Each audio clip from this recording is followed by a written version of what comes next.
एक बार और छोड़ो, अगेन छोड़ो, फिर से छोड़ो, सांस लो, छोड़ो, ओके,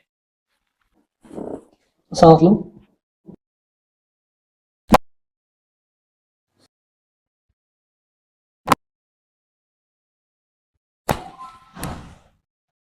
मैं doctor Saqib Al Hasan Philia spine care centre से।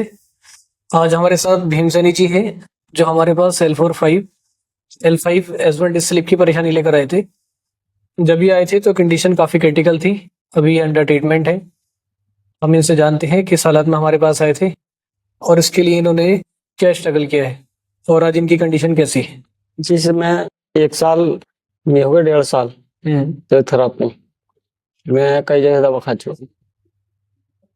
पहले खाई थी नेमतपुर, फिर खाई थी मैंने इधर मैंने खाई की तरफ से, फिर खाई थी जोई की तरफ से, फिर मैंने खाई ओके। हाँ, ये फायदा नहीं हुआ कहीं से।